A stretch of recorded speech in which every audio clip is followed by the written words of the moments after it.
네, 하나님의 말씀을 보십니다. 하나님의 말씀은 요한계시록 12장, 오늘 아침의 말씀과 같은 말씀이 되겠네요. 계시록 12장 7절부터 9절까지입니다.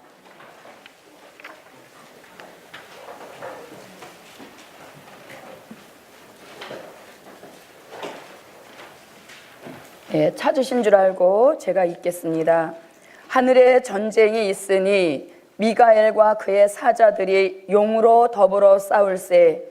용과 그의 사자들도 싸우나 이기지 못하여 다시 하늘에서 저희의 있을 곳을 얻지 못한지라. 큰 용이 내어 쫓기니 옛 뱀 곧 마귀라고도 하고 사단이라고도 하는 온 천하를 꿰는 자라. 땅으로 내어 쫓기니 그의 사자들도 저와 함께 내어 쫓기니라. 아멘. 오늘 읽어드린 이 말씀을 가지고 함께 은혜를 나누실 말씀의 제목은 붉은 용의 정체에 대하여. 아멘. 붉은 용이 무엇인지 이 정체를 바로 아는 그러한 시간이 되자는 의미에서 오늘 본문의 말씀을 우리에게 주신 줄 믿습니다. 자, 오늘 본문에서 용이라는 말씀만 나오지 붉다라는 말씀은 나오고 있지 않지요. 7절로 9절에 보면 큰 용 이렇게 나와 있지, 용 이렇게 나와 있지, 붉은 용이라는 말씀 자체는 본문에는 나와 있지 않습니다. 자, 그러면 이 붉은 용이라는 말씀은 이미 어디에서 등장이 되어지냐면 계시록 12장 3절입니다. 자, 12장 3절 읽어주세요.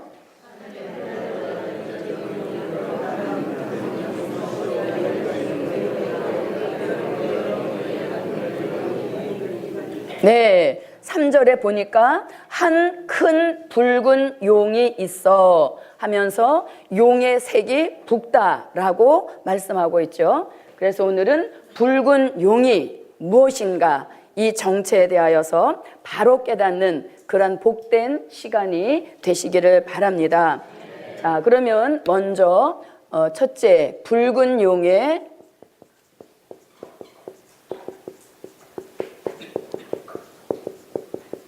붉은 용의 정체입니다. 붉은 용이 무엇인가? 그 붉은 용의 정체에 대하여서는 계시록 오늘 본문이죠. 12장 7절로 9절에서 말씀하고 있습니다. 자, 붉은 용은 무엇이라고 말씀합니까? 9절에 보니까 자, 다 같이 9절 읽어주세요.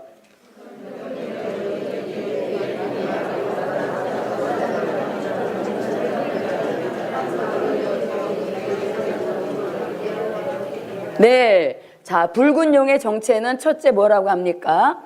옛 뱀이다 이렇게 말씀하죠. 옛 뱀이요. 두 번째는 마귀요. 세 번째는 사단이다 이렇게 말하고 있죠. 그러니까 붉은 용의 정체가 세 가지로 지금 말씀하고 있죠. 무엇과 무엇과 무엇이다. 옛 뱀이요, 마귀요, 사단이다. 그것을 용이라고 이렇게 표현하고 있죠. 자, 그러면 옛뱀이라고 하는 것은 창세기 3장 1절로 5절에서 에덴 동산에서 하와를 미혹하여서 선악과를 따먹도록 충동질했던 그 세력이 바로 옛뱀입니다. 아멘. 네, 그런데 창세기에서는 뱀으로 역사를 했는데 창세기를 지나서 요한계시록, 즉 마지막 때가 되어지면 용으로 둔갑을 했다 이렇게 말하는 것이죠. 그건 뭘 가리키냐면 옛뱀의 세력보다도 그 마귀의 세력이 그만큼 어떻게 되어졌다? 강해졌다는 것이죠. 그래서 창세기에서 역사할 때는 뱀이었지만 그 세력이 마지막 때가 되어지면 용이 되어서 아주 그 힘을, 역사를 강하게 한다 이렇게 표현하고 있는 것입니다. 자, 그러면 이 옛뱀은 이미 창세기 에덴 동산에서부터 시작이 되었다는 것이죠. 그렇게 볼 때에 우리 인류의 역사와 이 뱀, 사단의 역사는 같이 간다는 것입니다. 그만큼 뱀의 역사도 오래되었다는 것이죠. 그런데 우리가 뭐라고 합니까? 이렇게 가까운 이웃은 하룻밤만 같이 지내도 만리장성을 쌓는다 이렇게 하잖아요. 그런데 우리는 마귀와 무려 몇천 년을, 근 6천 년을 넘도록 같이 지내왔는데 만리장성 쌓으신 분 있으세요? 있으면 그분은 틀림없이 색깔이 무슨 색? 붉은색이겠죠. 그래서 우리가 6천 년을 같이 내려왔어도 정말 부딪히기 싫은 세력, 그 세력이 바로 붉은 용이요 옛뱀의 세력인 것이죠. 그래서 이 창세기 3장 1절로 5절을 보면 굉장히 역사가 무구하다 이렇게 볼 수 있는 것이죠.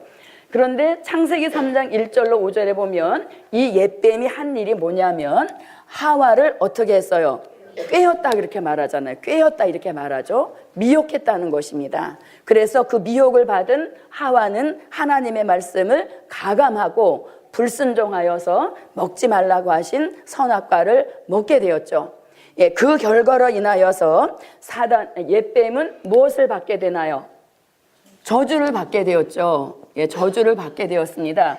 저주를 받아서 이제 배로 기어다니는 그런 저주를 받게 된 것이죠. 그래서 배로 기어다니기 전에, 즉 아담과 하와를 미혹하기 전에는 이 뱀이 짐승이었더라 이렇게 말하죠. 짐승이었다고 말씀합니다. 짐승이라고 하는 것은 네 발이 있다 이런 뜻이잖아요. 그런데 저주를 받음과 동시에 짐승이 아닌 배로 기어다니는 파충류과가 되어버렸다는 것이죠. 그래서 이렇게 이제 저주를 받는 그런 일이 뱀에게 있었다는 것이죠. 자, 그 다음에 사단이다 할 때, 마귀라고 할 때 이 마귀를 우리가 마태복음 4장 1절로 11절에서 40일을 금식하신 후에 줄이신 예수님을 여러 가지로 시험을 하죠. 줄이셨으니까 먹을 것을 가지고 또 명예를 가지고 여러 가지 것을 가지고 마귀가 예수님을 시험했습니다. 자, 예수님은 누구십니까? 하나님의 아들이시고 모든 창조주가 되시기도 하신 그런 분인데 그런 분에게도 마귀가 겁없이 예수님을 어떻게 시험했다는 것입니다. 그런 걸 볼 때 저와 여러분을 시험하는 것은 뭘까요? 어떤 걸까요? 네, 그렇다고 우리가 시군죽이 돼서는 안 되겠죠. 그래서 어떻든 우리를 시험하는 것은 일도 아닌 그런 일이라는 것입니다. 그런데 시험할 때마다 우리 예수님이 말씀을 가지고 그 시험하는 마귀를 책망하여 쫓으신 이런 역사가 있었던 것이죠. 그래서 이렇게 마귀는 시험하는 마귀이고 옛뱀은 꿰이던 마귀라는 것입니다. 자, 그 다음에 사단의 우리가 그 활동을 어디서 볼 수 있냐면 욥기서 1장 6절 이하 말씀에 보면 그 당대에 동방에서 아주 의롭게 살던 욥이라는 사람이 있었습니다. 그런데 욥의 불행이 시작되게 된 것이 공교롭게도 하나님의 발언에 의하여서 욥이 아주 곤란에 처해지게 되었죠. 사단이 어디까지 왔어요? 보자 하나님이 계시는 곳까지 와서 네가 어디를 다녀왔느냐 이렇게 말하니까 여기저기 두루두루 다녀왔습니다 이렇게 말합니다. 그러니까 사단은 안 가는 곳이 없다는 이야기인 것이죠. 여기저기 두루두루 다녀서 왔습니다 이렇게 말을 했을 때 하나님이 사단에게 뭐라고 합니까? 네가 내 종 욥을 유의하여 보았느냐 이렇게 물어보셨죠. 그랬더니 봤다고 하면서 뭐라고? 하나님이 그렇게 축복을 주시니까 욥이 잘 섬기지 만약에 모든 것을 다 거두어 가보십시오. 그래도 욥이 하나님을 잘 섬기겠는가요? 하면서 하나님한테 그런 제의를 하죠. 그래서 하나님이 그 사단의 제의대로 욥을 내어주었습니다. 그런데 욥은 우리가 잘 아는 것처럼 입의 문을 끝까지 지키면서 어떤 원망도 불평도 하지 않았습니다. 그 결과로 욥은 마귀의 참소는 이겨내고 여호와의 명예는 지켜드리고 그리고 그에게는 갑절의 축복이 돌아오는 이러한 역사가 사단의 참소를 이긴 욥에게 주신 결과입니다. 자, 이렇게 해서 붉은 용의 정체는 옛뱀이요 마귀요 사단으로 역사했는데, 이 마지막 복음 역사가 이루어지게 되면 용이 되어서 아주 실력을 발휘하는 그런 세력이 되어진다고 말씀하고 있습니다. 자, 우리가 이렇게 붉은 용의 정체에 대해서 말씀을 무장하는 것은 그 옛뱀 마귀 사단의 정체를 바로 알아서 어떤 일에도 마귀에 피해받지 않는 그런 지혜 있고 분별 있는 종이 되게 하시려는 하나님의 뜻인 것이죠. 그래서 아무쪼록 마귀의 정체를 바로 알아서 우리가 어떠한 일에도 마귀에게 조그만 지혜, 어떤 그런 피해도 받지 않는 우리 모두가 되십시다. 네, 자, 이렇게 해서 이제 붉은 용의 정체는 옛뱀 마귀 사단이라는 것을 알았습니다. 자, 그러면 여기서 왜 용 앞에다가 색깔을 붙여놨냐 이겁니다. 왜 용 앞에다가 색을 붙여놨는가? 자, 붉다라고 하는 이 정체는 뭐냐? 붉다의 정체는 무엇이냐? 자, 성경에서 붉다 할 때 때로는 이 붉다고 하는 뜻이 하나님의 대적 세력의 표시로 이 붉은 색을 말씀하고도 있습니다. 자, 그럼 이 붉다라는 것의 정체가 어디서부터 시작이 되어지냐면 창세기 25장 25절에서 붉은 세력이 처음으로 등장이 되어집니다. 자, 창세기 25장 25절은 무슨 말씀입니까? 이삭이 쌍둥이를 낳았죠. 쌍둥이를 낳았는데 누가 먼저 나왔습니까? 에서와 야곱이 나왔죠. 그런데 에서의 몸이 갓옷같이 붉더라 이렇게 말씀합니다. 에서의 몸이 갓옷과 같이 붉더라 이렇게 말하죠. 그런데 그 에서가 결국은 오늘날에 와서 하나님을 대적하는 대적 세력으로 자리를 잡게 되어지는 것이죠. 예, 그래서 붉다라고 하는 것은 무슨 뜻이냐? 바로 이것은 하나님을 대적하는 세력인 것을 알려주고 있는 것입니다. 그래서 최초로 붉다라는 그 등장이 창세기 25장 25절에서 에서의 몸이 갓옷과 같이 붉더라 이렇게 말씀하고 있습니다. 자, 그런데 붉은 것으로 그친 것이 아니라 이 에서, 몸이 붉은 에서가 창세기 25장 30절 이하 말씀에 보면 사냥을 갔다 온 에서가 시장했죠. 배가 고팠죠. 그런데 마침 야곱이 무엇을 쓰고 있었어요? 예, 팥죽을 쓰고 있었죠. 그런데 이 에서가 그래서 뭐라고 하냐면 나로 그 붉은 죽을 먹게 하라 이렇게 합니다. 붉은 죽을 먹게 하라 이렇게 하죠. 그러니까 에서는 뭡니까? 겉도 붉지만 속도 어떻게 붉은 것으로 물이 들었다는 것이죠. 예, 그래서 붉다라고 하는 것은 하나님을 대적하는 세력, 요것을 의미한다고 보는 것입니다. 자, 그러면 붉다라는 말씀이 또 어디서 있냐면 자, 요한계시록 6장 3절로 4절에서 붉은 말이 등장이 되어지죠. 예, 붉은 말. 그래서 요한계시록 6장에 보면 색이 서로 다른 4마리의 말이 나와서 저마다 활동을 하게 되어지죠. 예, 그럴 때 말 앞에 붙은 색, 그 색은 곧 사상을 가리키는 것이고 말은 운동을 뜻하는 것입니다. 그래서 붉은 말이라고 하는 것은 하나님을 대적하고 나오는 공산주의 사상 운동을 가리키는 겁니다. 그래서 붉은 말로 등장해서 하나님을 대적하는 공산주의 세력이 이 땅에 굉장히 구체적으로 등장한 그런 역사를 볼 수 있는 것이죠. 자, 그 다음에 요한계시록 17장 1절로 3절에서도 음녀가 타고 나오는 무슨 짐승? 네, 음녀가 타고 나오는 붉은 빛 짐승도 있지요. 예, 그래서 붉은 말, 붉은 짐승 다 같은 계열로서 하나님을 대적하고 나오는 공산주의 세력을 뜻하는 것입니다. 그런데 용에게도 어떻게 똑같이 붉은 색을 이 용 앞에다가 붙여 놓으셨다는 것입니다. 그러니까 용이 결국은 뭡니까? 하나님을 대적하고 나오는 붉은 세력의 가장 우두머리라는 것이죠. 예, 그래서 용 앞에도 붉은 색자를 붙여서 붉은 용 이렇게 말하고 있는 것입니다. 자, 그래서 북다의 정체는 성경에서 이런 세력을 일컬어 볼 때에 하나님을 대적하고 나오는 세력이라는 것을 알 수 있게 되어지는 것이죠. 자, 그러면 이제 세 번째, 이 붉은 용이, 자, 아까 붉은 용의 시작은 에덴 동산에서 시작이 되었다 그랬죠.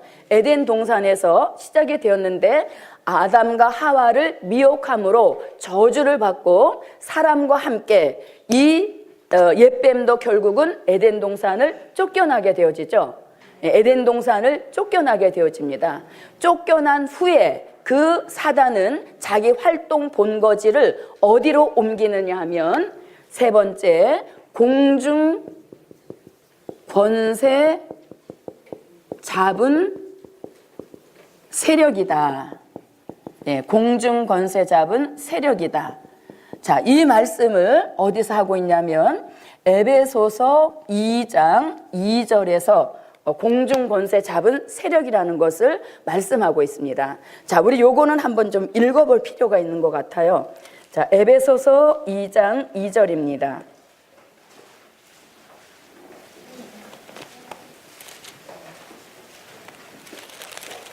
자, 에베소서 2장 2절 찾으셨으면 읽어주세요.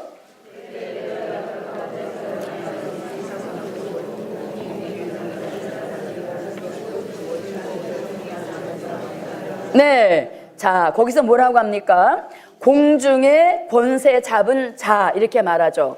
그러니까 에덴 동산에서 쫓겨난 옛뱀은 그 세력을 공중으로 옮겨가서 공중에 자신의 본거지를 삼고 있다는 겁니다. 그런데 그것이 권세를 잡고 있다고 하죠. 그만큼 힘을 가지고 있다, 이런 의미도 되어지는 것입니다. 그런데 공중 권세 잡은 자의 특징을 에베소서 2장 2절에서 두 가지로 말하고 있는데, 하나는 뭐냐면 이 세상 풍속을 쫓는 세력이다 이렇게 말하죠. 이 세상 풍속을 쫓는 세력이라는 것입니다. 예, 이 세상 풍속을 쫓는다는 것이에요. 그래서 우리가 이 세상 풍속을 볼 때에 잘 분별할 수 있어야 되는 겁니다. 이 세상 풍속이 혹시 이 풍속이 마귀에게 소속된 풍속은 아닌지 이런 것들을 잘 분별해 봐야 된다는 얘기인 것이죠. 세상의 풍속이라고 해서 다 쫓아가고 세상의 풍속이라고 해서 그것을 문화라는 단어로 포장을 해서 많은 젊은이들에게 무분별하게 이렇게 앞에 주어지는 것입니다. 그럴 때 분별이 없는 젊은이들은 이것이 그냥 하나의 문화이려니 하고 쫓아간다는 이야기인 것이죠. 그래서 우리가 마지막 이 시대에 이 세상 풍속을 분별할 수 있는 그런 역사가 와야 되는 것입니다. 자, 히브리 민족은 그들의 풍속 자체가 하나님께 속한 풍속이죠. 아멘. 그래서 그들은 절기 자체가 하나님을 섬기는 절기인 것입니다. 또 그들이 지내는 제사도 하나님이 받으시는 제사인 것이에요. 그래서 이방인 우리의 풍속과 이방인 우리가 지내는 제사와는 굉장히 거리가 있다는 얘기인 것입니다. 그래서 이방이 쫓는 풍속, 이방이 드리는 제사는 다 그 세력 자체의 근본이 누구로부터? 공중 권세 잡은 악한 영으로부터 시작이 되었다는 것입니다. 그래서 아무쪼록 저도 여러분도 이 세상 풍속을 잘 분별하고 또 우리의 자녀들, 젊은 분들도 이 세상 풍속을 잘 분별하여서 부지 중에라도 사단에게 속한 그런 문화를 쫓아가거나 문화를 즐기는 일이 없어야 될 줄 믿습니다. 자, 그 다음에 또 뭐라고 하냐면 지금 불순종의 아들들 가운데서 역사하는 영이라 이렇게 말하죠. 공중 권세 잡은 이 마귀의 세력의 특징이 뭐냐면 불순종의 영이 역사한다는 것입니다. 예, 불순종의 영이 역사한다는 거예요. 그래서 우리 중에서 가장 좋지 않은 세력이 뭐냐면 불순종인 것입니다. 예, 불순종, 거역하는 것. 그래서 거역하는 것은 사술의 죄와 버금간다는 것입니다. 우리가 사수라는 집에 가서 점을 치고 뭐 그런 일을 안 했다 할지라도 말씀 앞에 불순종했다면 그것이 곧 사술의 죄가 된다는 것이죠. 그래서 불순종의 그 근원도 공중권세 잡은 마귀로부터 시작이 되었다는 거예요. 그래서 혹시 내가 주의 종의 어떤 권면이라든가 주의 종의 어떤 타이르는 말씀이라든가 이런 것이 내게 주어졌을 때 불순종이 올라오게 되면 굉장히 우리가 조심해야 되고 경계해야 되는 것이죠. 예, 그래서 이것은 불순종은 절대 좋은 영의 역사가 아니라는 것을 에베소서 2장 2절에서 보여주고 있는 것입니다. 자, 그래서 이제 에덴 동산에서 쫓겨난 이 마귀는 공중에 올라가서 공중의 권세를 딱 잡고 이 모든 공중에 일어나는 일들을 이제 제어하고 막고 이러한 일을 하고 있다는 것을 보여주고 있는 것이죠. 자, 그 다음에 이렇게 공중 권세 잡아서 마귀가 하는 일이 있습니다. 마귀도 나름대로 사명이 있다는 것이에요. 자, 무슨 일을 하냐면 밤낮 형제들을 뭐 한다? 네, 형제들을 참소하는 일을 하고 있다는 것이죠.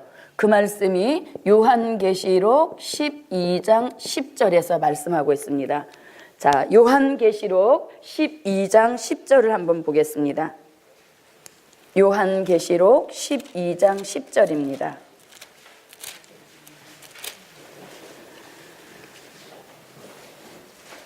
자, 찾으셨으면 읽어주세요.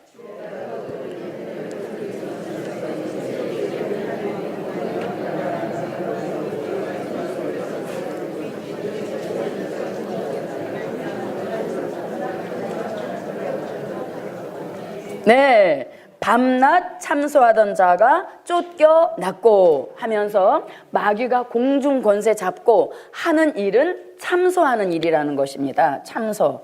자, 그럼 참소는 뭡니까? 참소라고 하는 것은 고자질한다, 이른다, 없는 죄도 뒤집어 씌워서 이렇게 이간질 시킨다, 이런 것을 참소라고 하는 거예요. 그러니까 우리가 어떤 허물이나 실수나 부족이나 죄를 짓게 되어지면 사단은 그걸 절대 놓치지 않는다는 것입니다. 그래서 그것을 절호의 기호로 잡아서 하나님과 죄를 진 우리 사이를 이간질해 놓는다는 거예요. 그것을 가리켜서 참소한다 이렇게 말하는 것이죠. 그래서 우리는 어떠한 일이 있을 때 사단에게 참소거리를 줘서는 안 된다는 것입니다. 그럼 우리가 참소가 어떻게 들어오느냐? 나한테 있어서 가장 약점인 거 있잖아요. 나는 이런 것은 참 약해 하는 그 약점을 빌미로 삼는다는 것입니다. 그래서 우리에게 누구나 다 약점이 있죠. 아무도 네, 그 약점이 없으면 오늘 제가 참소란 이야기 할 필요가 없죠. 다 누구나 약점은 있는데 공개하기가 좀 그렇다는 이야기인 것이죠. 자, 그런데 이 우리의 약점은 뭐냐? 내가 돈에 약한 사람이 있습니다. 예, 돈에 약한 사람. 돈에 대해서는 어떻게? 예, 아주 철저한 그런 사람도 있죠. 이런 사람은 틀림없이 물질로 이 참소가 들어오는 것입니다. 야, 이번 달에 이렇게 적자가 나는데 무슨 11조냐? 11조도 내가 넉넉해야 드리는 것이지. 이렇게 물질에 약한 사람은 그런 쪽으로 들고 들어온다는 겁니다. 감사는 무슨 감사? 11조만 하면 되지. 감사라는 그 물질, 감사헌금 드리려는 성경이 어디 있냐? 하면서 이렇게 내 안에 마귀 참소와 내가 함께 있다는 것입니다. 그래서 물질에 약한 사람은 물질로 참소가 들어오고 또 이성에 약한 사람은 이성을 통해서 들어오게 되어지고 또 혈기에 약한 분들 계시잖아요. 혈기에 약한 사람은 어떻게 해서든지 혈기 나도록 만드는 것입니다. 그래서 혈기 나도록 만들어서 곧 만드는 역사에 내가 살짝 속아 넘어가서 혈기를 내게 되어지면 사단은 어떻게 쾌재를 불러일으키는 거죠. 야, 그럼 그렇지, 네 혈기가 어디 갔냐? 하면서 그때 바로 참석거리를 가지고 하나님 앞에 올라가서 얘는 절대 주면 안 됩니다 하면서 막 우리를 일러 바치는 것이에요. 그래서 이게 참소를 하는데 밤낮 한다는 것입니다. 왜 밤낮 할까요? 예, 참소하는 마귀는 몸이 없잖아요. 그러니까 쉴 필요가 없는 것이죠. 예, 그래서 뭐 밤낮을 가리지 않고 이 참소하는 일을 한다는 거예요. 그러면 저와 여러분은 마귀한테 참소거리를 줄 때 낮에 많이 줄까요? 밤에 많이 줄까요? 주로 낮에 많이 주겠죠. 왜? 우리는 밤에 빨리 자야 되잖아요. 뭐 하려고? 그런데 밤에 참소를 주로 받는 사람은 어떤 사람일까요? 밤거리를 방황하는 이런 사람들이 밤에 주로 참소를 많이 받겠죠. 어떻든 마귀는 밤도 낮도 가리지 않고 계속해서 참소할 대상을 찾고, 그 다음에 참소거리를 찾게 되어지면 절대 그 기회를 놓치지 않고 바로 하나님 앞에 올라가서 이 참소를 거리를 이렇게 제공해 드리면서 참소하면서 복을 주지 말라고 이렇게 하나님과 우리 사이를 이간질한다는 겁니다. 그래서 우리도 이렇게 보면 이간질 잘하는 사람 있죠. 네, 이 사람하고 막 친하게 지내니까 이 사람한테 할 말을 저 사람한테 가서 해서 사람을 막 이간질 시키는 그런 사람도 있어요. 그래서 이간질 잘하는 사람은 그 속성이 누구로부터 받은 거예요? 그래서 우리가 혹시라도 내가 이간질 하려고 하는 그런 생각이 떠오를 때 아차 하시고서 그 이간질 하는 것은 굉장히 좋지 않은 것입니다. 다시 말하면 평화를 깨는 일인 것이잖아요. 그래서 이렇게 밤낮 형제들을 참소하는 일을 지금껏 하고 있다는 것입니다.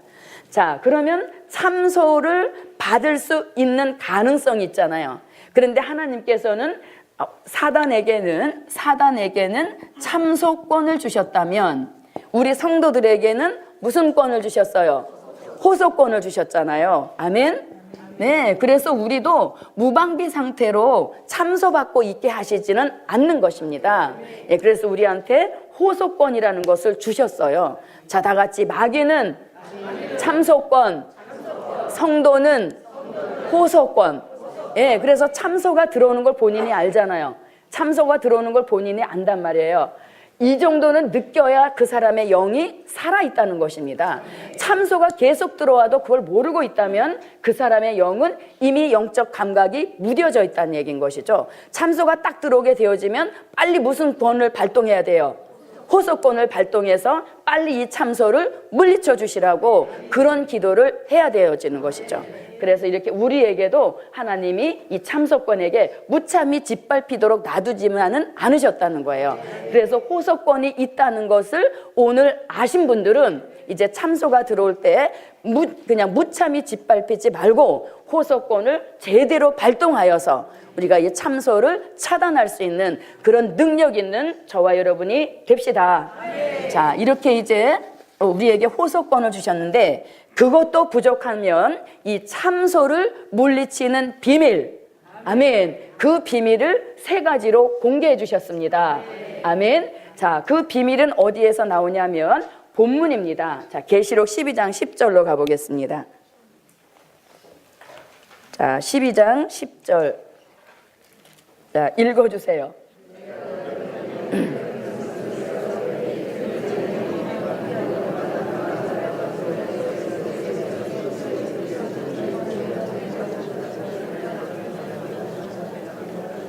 네, 자, 그 다음에 11절입니다.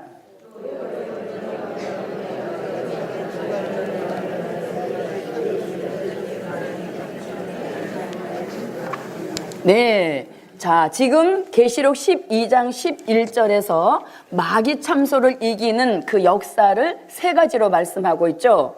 자, 그 가장 첫째가 무엇이라고 말합니까? 네, 참소를 이기는 비밀을 3가지로 말씀하는데 어린 양의 피로써 참소를 이긴다. 아멘. 어린 양의 피. 자, 어린 양의 피라고 하는 것은 뭘 가리킵니까? 예수님의 십자가의 능력을 가리키는 것이죠. 어린 양이 피를 흘리셨다는 것은 어린 양이 목숨을 버렸다는 얘기인 것이죠. 그래서 목숨을 버리면서까지도 우리를 참소로부터 이길 수 있는 그런 역사를 주셨다는 거예요. 그래서 우리가 예수의 피를 많이 의지할수록 참소로부터 멀어지는 것입니다.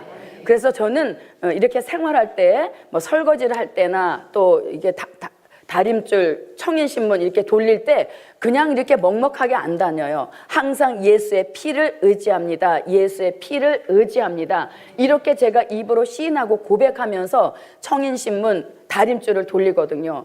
그래서 다림줄 돌리러 갔다가 아파트 경비원에게 봉변당하고 오신 그런 분들도 계시죠.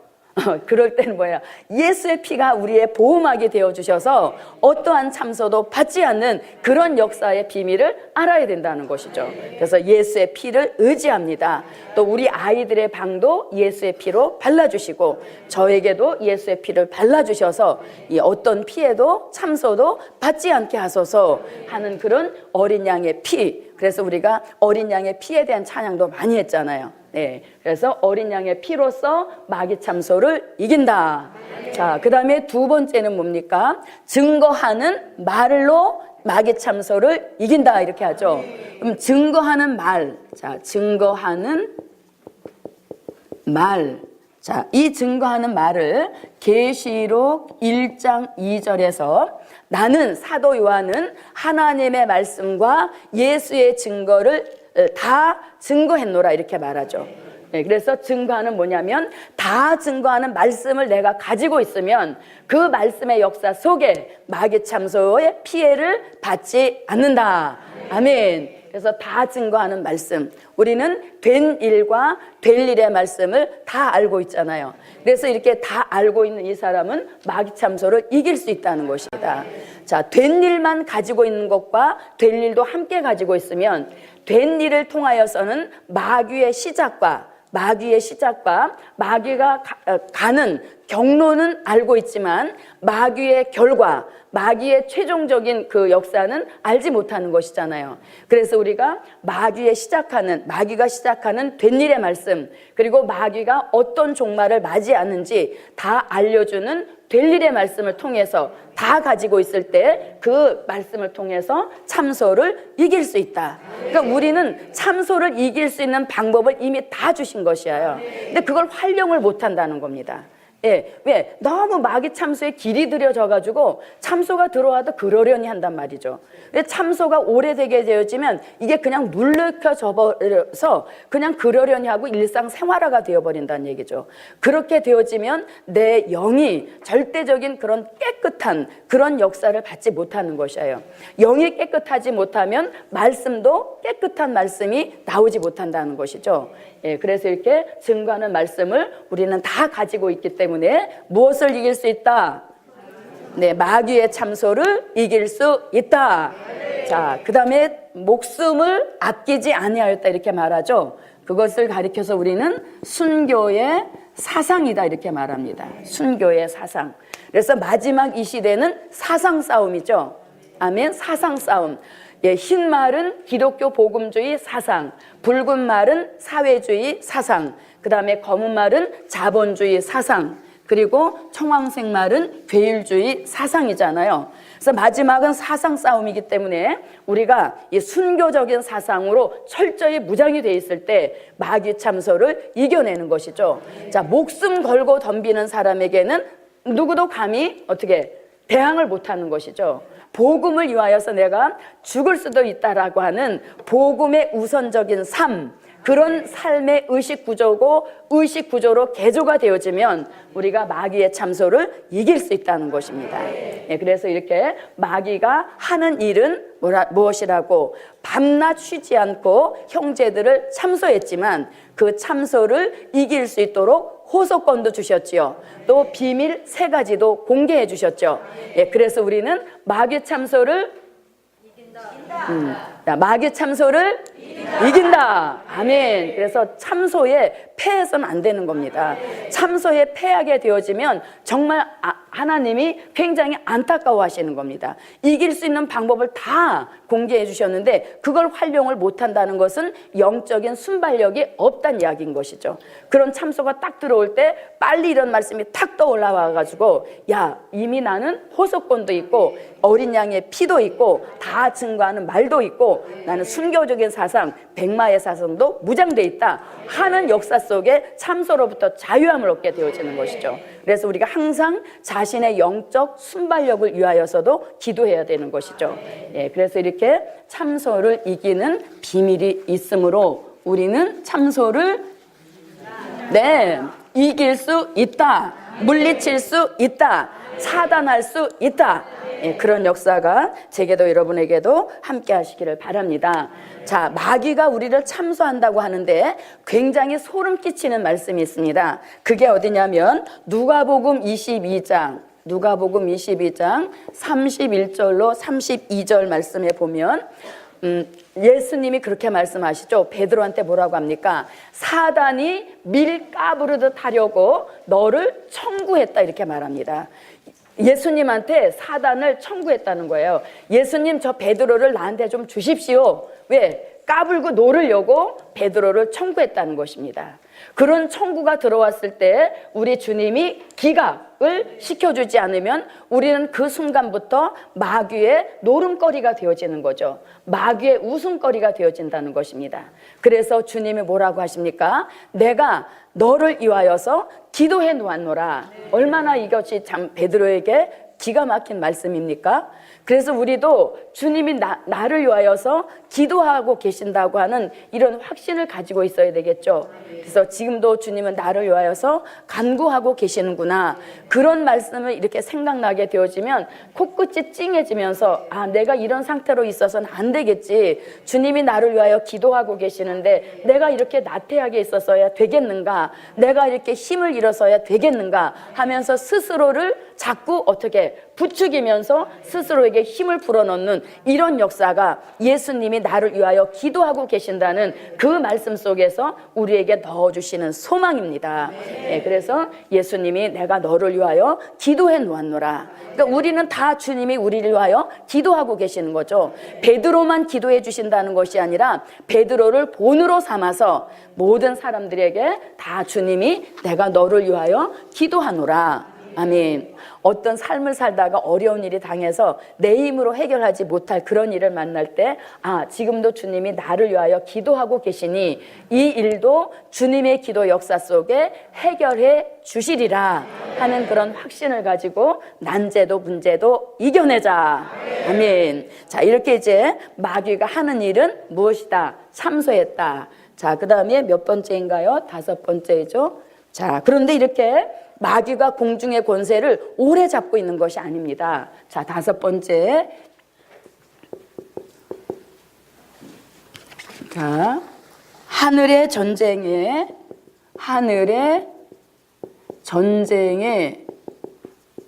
패하여 땅으로 내어 쫓긴다. 누가요? 네, 쫓긴다.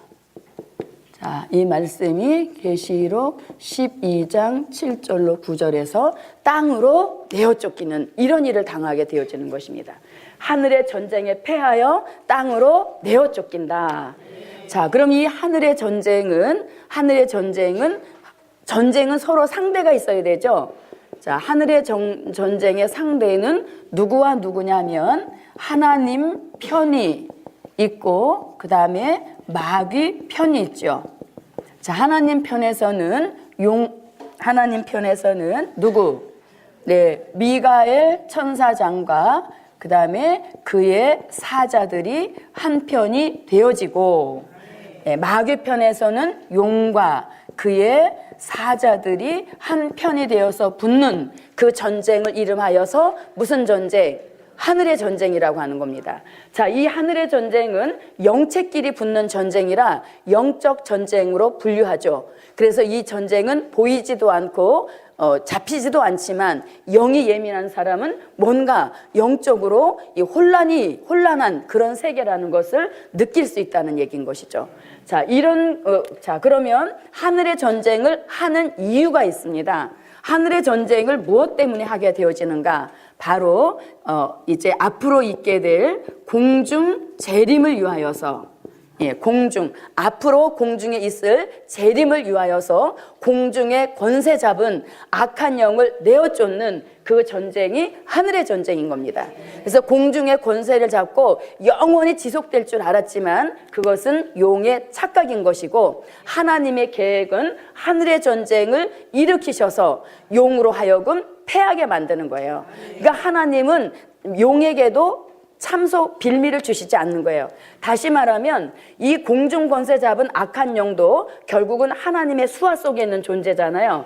그래서 그냥 하나님이 무조건 내어 쫓아도 할 말이 없이 쫓겨 내려올 수밖에 없는 거예요. 그런데 하나님은 정정당당하게 전쟁을 붙여보시는 거죠. 그래서 네가 패했기 때문에 너는 땅으로 내려가야 된다. 이런 정당성을 하나님은 주장하시기 위하여서 그냥 무작정 내어 쫓는 것이 아니라 하늘의 전쟁을 하나님이 이렇게 일으키셔서 그 전쟁에 패한 결과로 이 용을 내어 쫓게 되어지는 것이죠. 그래서 공중을 깨끗이 청소하는 그것을 하늘의 전쟁이라고 하는 것입니다. 자, 그러면 결과는 누구의 승리로?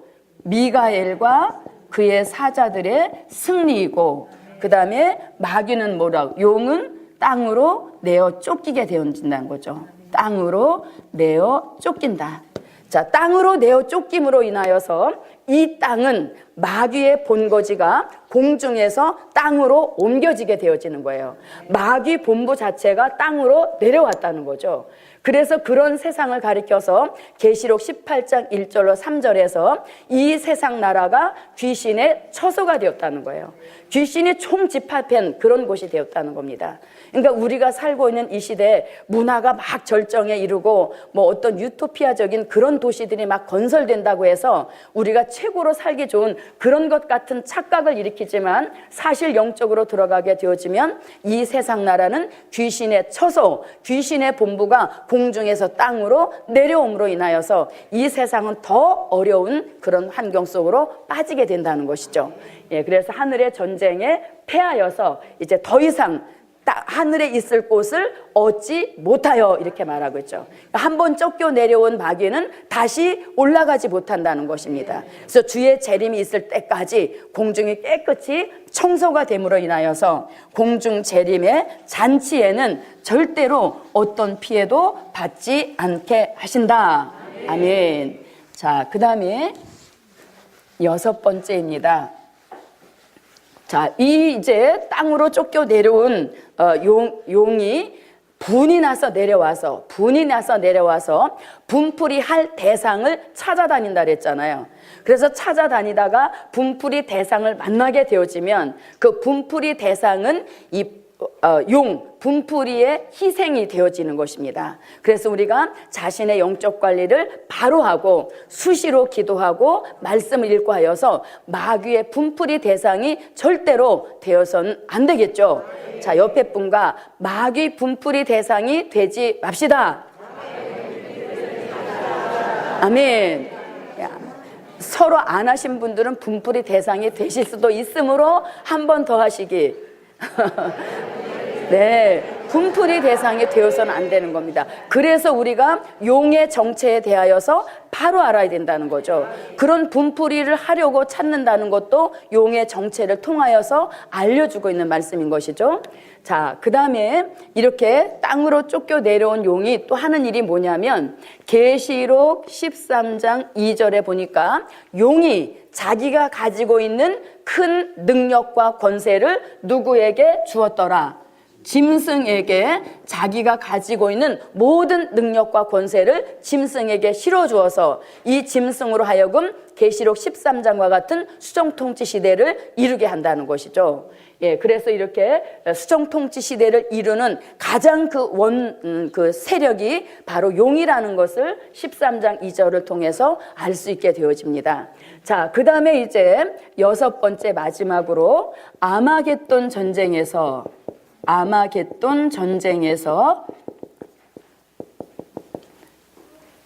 잡혀서, 아마겟돈 전쟁에서 잡혀서 어디로 들어간다? 무저갱으로 들어가게 된다. 아멘. 네. 자, 아마겟돈 전쟁은 인류가 겪게 되어지는 최종적인 전쟁입니다. 그래서 아마겟돈 전쟁을 끝으로 이 지구상에는 어떠한 전쟁도 일어나지 않죠. 그래서 아마겟돈 전쟁 후에 이사야 2장 4절, 미가 4장 3절과 같이 전쟁을 연습지 않는 평화의 나라, 그리스도의 나라가 계시록 11장 15절처럼 건설되어집니다. 예, 그 나라를 이루시려고 이 전쟁을 통해서 용을 잡아서 무저갱에 가두는 이런 일이 있게 되어진다는 것이죠. 자, 그 말씀이 계시록 20장 1절로 3절입니다. 자, 오늘은 계시록 20장 1절로 3절을 오전 예배 때도 오후 예배 때도 읽게 되어지죠. 그만큼 용은 우리에게서 멀어집니다. 아멘. 자, 계시록 20장 1절로 3절 읽어주세요.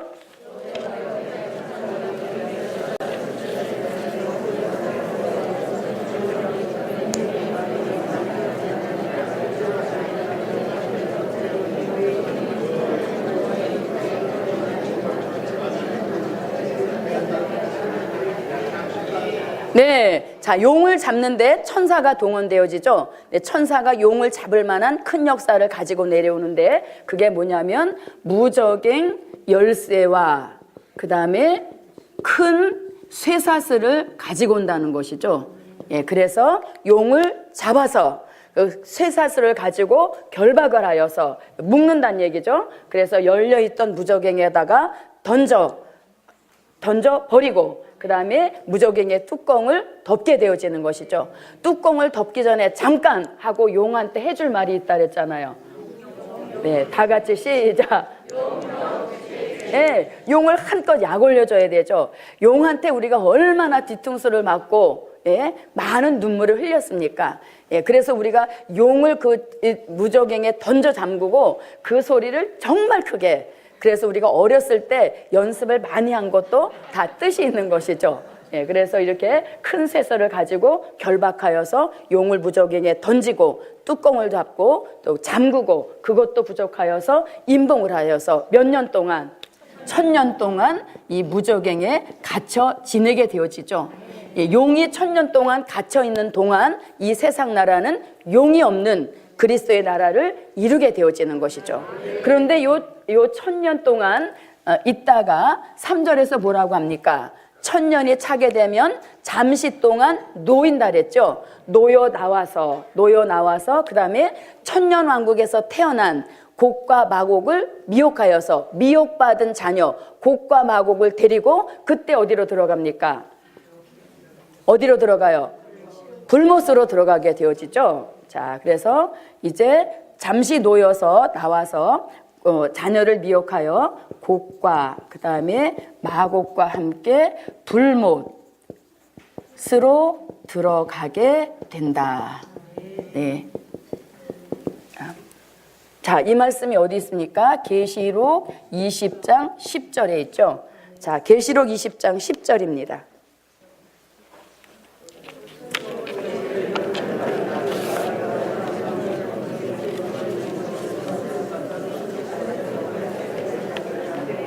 네.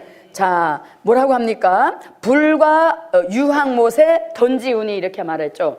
그래서 불못으로 들어가게 되어지는데 용이 불못으로 들어가는 것은 이것을 끝으로 더 이상 용의 역사는 없게 된다는 것이죠. 무저갱에 들어가서는 잠시 놓인다는 이런 것이 있었지만 불못에 들어가게 되어지면 절대로 나오지 못하게 되어지는 것이죠. 자, 이 불못으로 들어가게 되어지는데 불못으로 들어간다는 선지자들의 예언이 있습니다. 자, 이사야 27장 1절과 시편 74편 13절로 14절에서 이것을 꼬불꼬불한 뱀 리워야단 이렇게도 말하고 있고 그 다음에 용의 악어의 머리를 깨트셔서 파쇄하셔서 들에 먹이로 주신다 이런 말씀이 있죠. 그래서 이것이 바로 불못으로 들어가게 되어지면 용의 파란 만장했던 용 나름대로의 일생을 마치게 되어집니다. 아멘. 그래서 에덴 동산에서 시작한 마귀, 악으로 똘똘 뭉쳐진 악의 근원, 그 악의 근원 마귀도 불못으로 들어가게 되어지면 절대로 이 세상에 나오지 못하게 된다는 것입니다. 그래서 우리가 지금은 마귀로 인하여서 눈물도 짓고 마귀한테 맞아서 패배하는 그런 생활도 하지만 이것이 붉은 용의 정체를 통하여서 우리에게 알려주신 용의 시작과 진행과 결말입니다. 그래서 우리는 지금 진행 중에 있기 때문에 조금 마귀로부터 피해를 받을 수도 있지만 그 결말을 우리는 확실하게 알고 있죠. 그래서 용을 잡는 날도 오는 것이고 그 용을 불못에 넣고 다시는 보지 않는 그런 날도 오게 하실 줄 믿습니다. 그리고 지금도 마귀가 역사가 진행되어져도 우리에게 이미 이길 수 있는 그런 역사를 주셨으므로 저도 여러분도 마귀를 이기는 진정한 승리자가 됩시다. 기도드립니다. 고마우신 예수님, 오늘 붉은 용의 정체에 대하여서 마귀의 시작과 진행과 결말을 깨우쳐 주신 것 감사드립니다.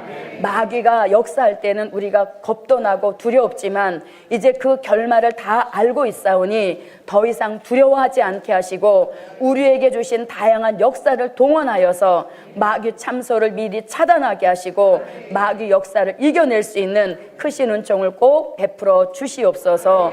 하나님, 이제 예루살렘 교회 위에 기도하는 3대 기적을 이루어 주시옵시고 또 3대 기적을 통한 복음의 극대화가 속히 이루어지도록 도와주시옵소서. 예수님의 이름으로 기도드립니다. 아멘.